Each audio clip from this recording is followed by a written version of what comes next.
is a difference between you and me. We both looked into the abyss. But when it looked back at us, you blinked. Hi guys, I'm Grapher here, and this is a DC Legends video. In this video, I wanted to kind of start off probably like a smaller series that I'm gonna do called Problem Solvers. And basically in this series, I wanna try to just address when a player like slams into a situation or a composition that they just can't get out of, or a certain tune that's just giving them a difficult time. And I'm gonna try to give a couple of like options to solve that problem. So the way I'll start it off though is I'll give my top 5 problem solvers. So these are the ones that I rely on whenever I have a problem I can't get around. These are the ones that I go to. These are my go-tos. So without further ado, let's go ahead and get started. And actually, let me say before this, in this, I made one rule, and it is that I'm not putting anyone that has like a team leader ability. These are all tunes that I play off lead, or that play off lead, that don't have a team leader ability. So let's get started. Number 5 is I put him at 5 because this might be more nostalgia than anything else, but it's Etarigan. Whenever I need a mystic that can take a hit and deliver a whole lot of damage, it's Etarigan that does it. Etarigan, let's go through his kit really quickly, is A1, a Burning Hand, special damage to an enemy, apply 7% true damage if Etarigan is overhealed, 70% chance to use twice if Etarigan is overhealed. Is absolutely fantastic. And I should maybe add the other 3%. Anyway, second, special damage to all enemies, uses Burning Hands against a random target if another enemy is dead. Reduce cooldown by 1 after use for each living enemy. Awesome. That means a very heavy hitting AoE attack. Absolutely fantastic. And gain 3 intelligence up, his A3, gain 3 intelligence ups and overheal at start of battle, gain crit immunity and a small overheal. So that small overheal will also help up top, where it's a 70% chance to strike twice. So he opens up with that. Then you have the passive ability, 80% chance to use Merlin's Mystic Shield and gain crit immunity on enemy death. That happens, that's also another awesome thing. I haven't taken it up to 100% because 80% seems like it procs all the time now anyway. And then Jason's Blood, gain 1 true sight and 35% turn meter if an enemy revives. 25% chance to use at the start of Etarigan's turn if overhealed. Also gain 10 agility ups. So Etarigan is an awesome problem solver. Farm him out of red alerts. He's definitely one that you want on your team. You want him on your squad. And he is basically just a damage dealing. He's very solid when it comes to survival mystic. Next you have Power Girl. Power Girl I use when I need a taunter who can take a hit and then deliver a whole lot of damage. She's the same. She is available in red alerts to farm. And her A1, damage to an enemy, gain +2 strength ups, and then 40% chance to strike twice. And that 40% chance is more like a 50-50 shot. It seems like she does it all the time, to be quite frank. So the charge, gain taunt +5 strength ups, +20% turn meter, start battle with taunt and death immunity. Fantastic. Damage all enemies, ignore shields. That ignore shield comes in big time, especially when you're dealing with like Azrael, when you're dealing with Green Lantern, Hal Jordan. Anytime you have a shield that's like blocking your way and there's a little bit of health or even a lot of health, she can just smash her way through it. If Power Girl takes damage, gain 22% turn meter and a strength up, which is awesome since she is a taunter. Pair her with Kilowog and just watch how she just destroys things. 40% chance to use Power Punch on attacker if Power Girl has 4+ strength ups, which again, it feels like she does it all the time, and then that does give you the chance to use it twice.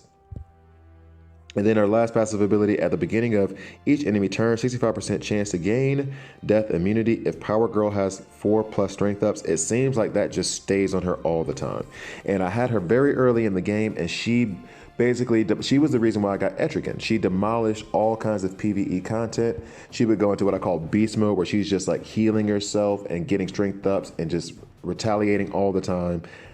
And maybe it's just like lucky rolls of my RNG, but she was incredible. I gotta take a pause because my air fryer wings need to be flipped.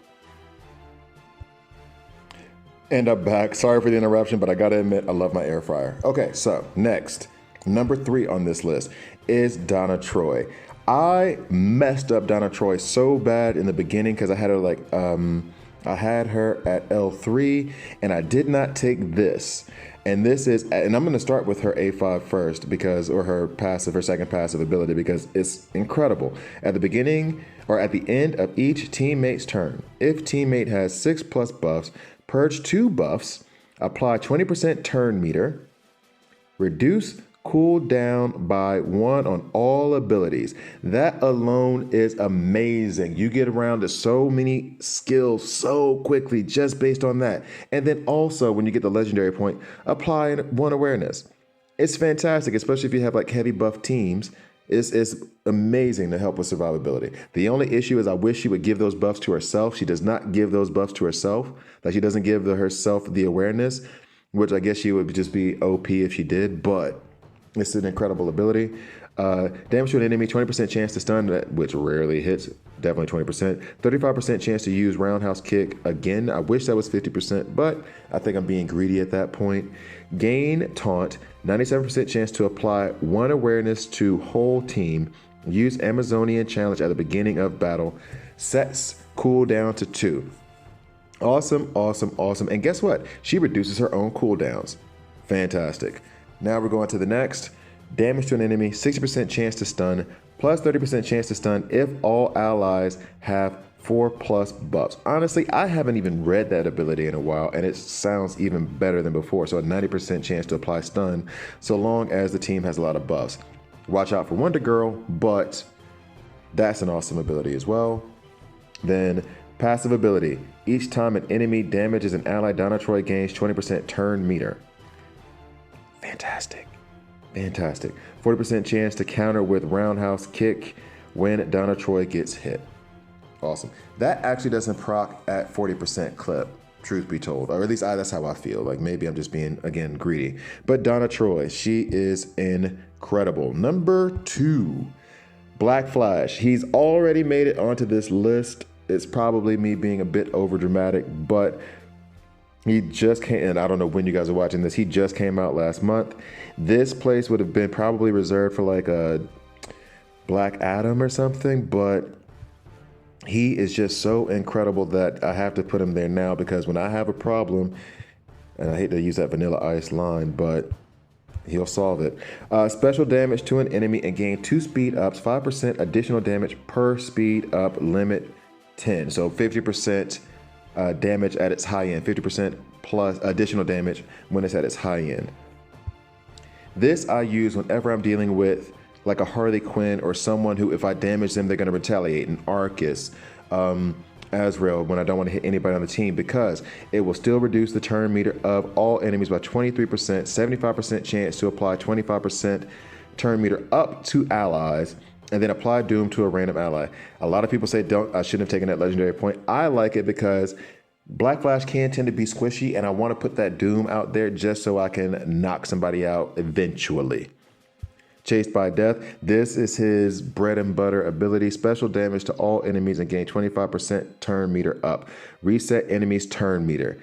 Awesome, awesome, awesome, awesome, awesome, awesome, awesome. So, I actually absolutely love that ability. Nightmare of a Speedster. 70% chance to gain a light overheal and 3 intelligence ups every time an ally gains turn meter up. So, like, in this situation, he would have been, fantastic running under Lex. He would have been absolutely fantastic. Let me see. I'm trying to think of other, like, just turn meter manipulators the other way.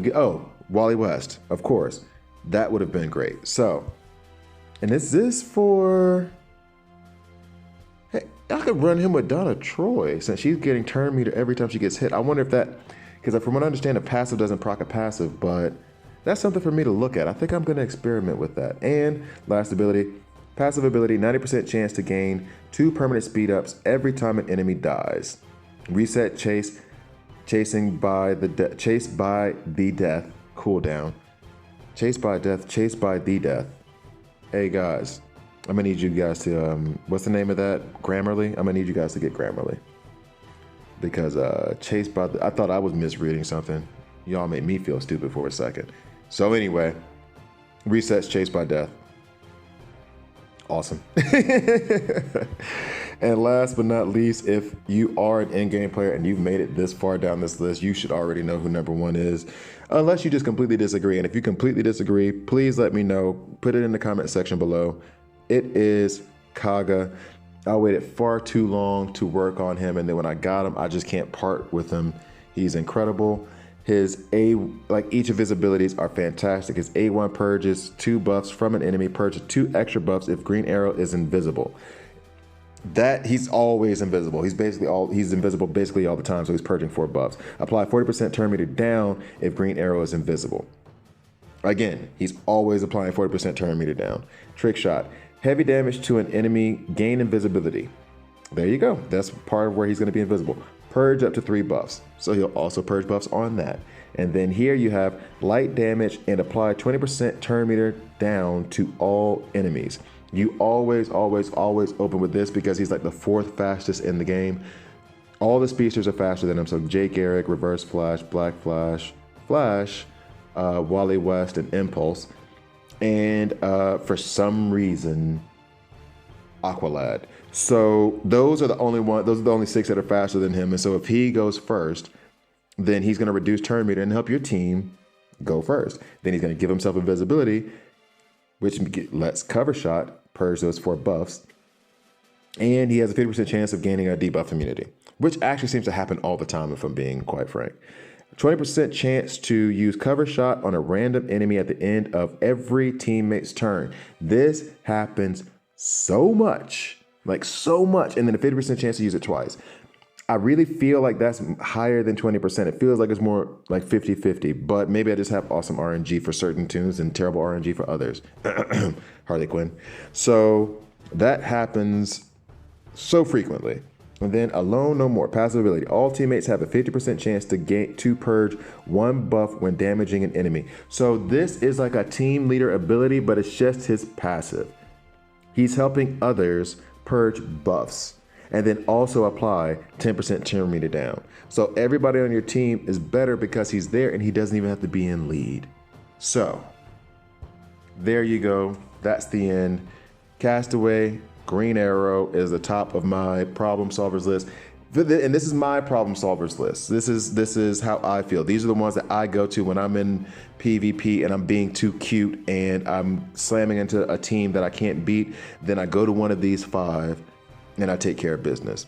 So let me know who your 5 are. Let me know if there's someone I left off the list. Let me know if someone that shouldn't be on the list. Let me know your opinion. Please subscribe, please like, and thanks for watching.